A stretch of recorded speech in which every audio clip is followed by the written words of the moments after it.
ವರ್ತಮಾನ ಕಾಲದಲ್ಲಿ ಹೇಮಪುರ ಎನ್ನುವಂಥದ್ದು ಪ್ರಖ್ಯಾತಿಯನ್ನು ಪಡೆದಿರುವಂತಹ ನಾಡು. ಆಳುವ ದೊರೆ ನಮ್ಮಪ್ಪ ಕನಕವರ್ಮ ಭೂಪತಿಗಳು. ನಾನು ಇಷ್ಟೊಂದು ಸುಭೀಕ್ಷವಾಗಿ ಇರುವುದಕ್ಕೆ ಕಾರಣ ಏನು? ನನ್ನ ಅಪ್ಪನ ಆಡಳಿತ ಅಲ್ವೇ ಸ್ವಾಮಿ. ನನ್ನಪ್ಪ ಕನಕವರ್ಮ ಕೇವಲ ಅಧಿಕಾರಕ್ಕೋಸ್ಕರವಾಗಿ ಗದ್ದುಗೆಯನ್ನು ಏರಿದವರಲ್ಲ. ಏರಿದ ಮೇಲೆ ನಾಡನ್ನು ಸುಭೀಕ್ಷವಾಗಿ ಆಳಬೇಕಿರುವುದಾಗಿ ಹಂಬಲವನ್ನು ಹೊತ್ತವರು.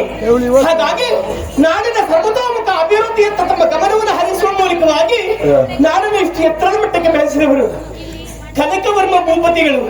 ಹೇಮಪುರ ಹಾಗೆ ಹೆಸರಿಗೆ ತಕ್ಕನಾಗಿ ಬೆಳೆಸಿದ್ದಾರೆ ನಮ್ಮಪ್ಪ. ವೈಯಕ್ತಿಕ ವಿಚಾರವಾಗಿ ಹಾಗೆ ನಮ್ಮದು ತುಂಬ ಕುಟುಂಬ ಸ್ವಾಮಿ. ನನ್ನ ಅಪ್ಪನಿಗೆ ಓರ್ವಳ ಮಗಳು ನಾನು. ಕನಕ ಮಾಲಿನಿ ಎಂಬುದಾಗಿ ನನ್ನ ಹೆಸರು.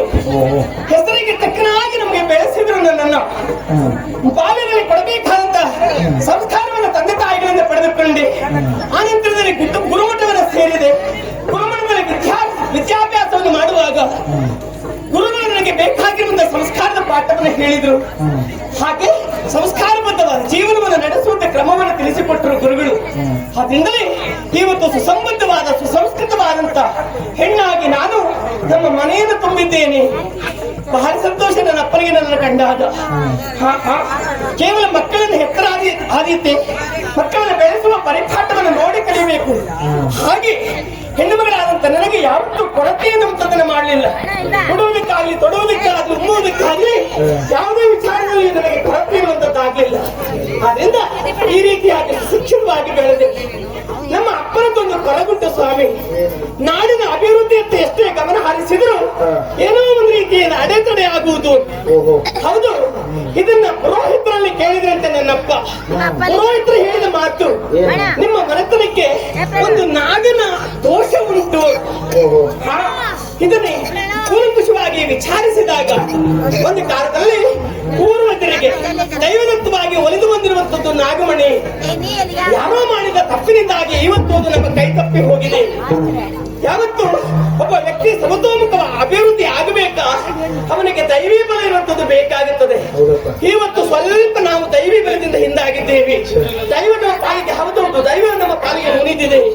ಇದನ್ನು ಅರ್ಥ ಮಾಡಿಕೊಂಡಂತ ನನ್ನಪ್ಪ ಕಳೆದು ಹೋಗಿರುವಂತ ನಾಗಮಣಿಯನ್ನು ಪುನಃ ಪಡೆಯುವ ಮೂಲಕವಾಗಿ ನಾಗನ ಕೃಪೆಗೆ ಪಾತ್ರರಾಗಬೇಕು ಎನ್ನುವಂತ ಹಂಬಲದಿಂದಾಗಿ ನಾಗಾರಾಧನೆ ಮಾಡಬೇಕು ಅಂತ ಹೊರಟಿದ್ದಾರೆ. ನಾವಷ್ಟೇ ಮಾಡುವುದಲ್ಲ ಸ್ವಾಮಿ. ನಾಗಾರಾಧನೆಯಲ್ಲಿ ಸುತ್ತಲಿನ 10 ಹಲವು ರಾಜ್ಯದ ಅನೇಕ ಪ್ರಜಾಪರಿವಾರ ಮಾಂಡಲಿಕರು ಮಂತ್ರಿಗಳು ಎಲ್ಲರೂ ಬಂದು ಸೇರಬೇಕು. ಎಲ್ಲರಿಗೂ ನಾಗನ ಆರಾಧನೆಯಲ್ಲಿ ಭಾಗಬೇಕು ಎಂಬುದಾಗಿ ತಿಳಿದು ಅವರೆಲ್ಲರನ್ನ ಆಮಂತ್ರಿಸಿದ್ದಾರೆ ಎಂಬುದಾಗಿ ಕೇಳಿದ್ದೇವೆ.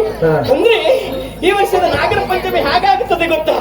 ವಿಶೇಷವಾಗಿ ಸಂಭ್ರಮದಿಂದ ಕೂಡಿರುತ್ತದೆ. ವೈಭವದಿಂದ ನಾಗರ ಪಂಚಮಿ.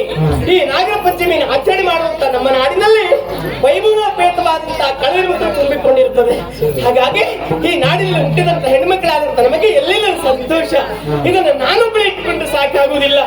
ಹಾಗಾಗಿ ನನ್ನ ಅನೇಕ ಹೆಣ್ಣು ಮಕ್ಕಳ ಜೊತೆಯಲ್ಲಿ ಇದನ್ನೆಲ್ಲ ಚರ್ಚಿಸಬೇಕು, ಮಾತಾಡಬೇಕು, ಅವರನ್ನೆಲ್ಲ ಕರೆದು ಆ ಖುಷಿಯನ್ನ ಸಂತೋಷವನ್ನು ಅವರೊಟ್ಟಿಗೆ ಹಂಚಿಕೊಳ್ಳಬೇಕು ಅಂತ ಆಗಿದೆ.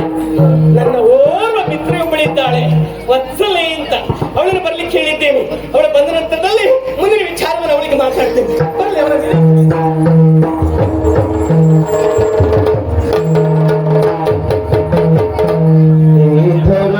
ಸೆರೆಯಲಿ ಮನಸ್ಸು ನಲಿಯಲಿ ಹಸಿರೇ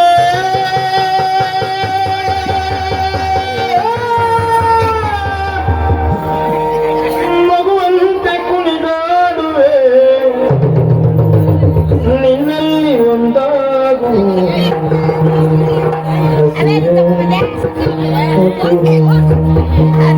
ಧರಣಿ ಸಿರಿಯಲಿ ಮನಸ್ಸು ನಲಿಯಲಿ ಹಸಿರ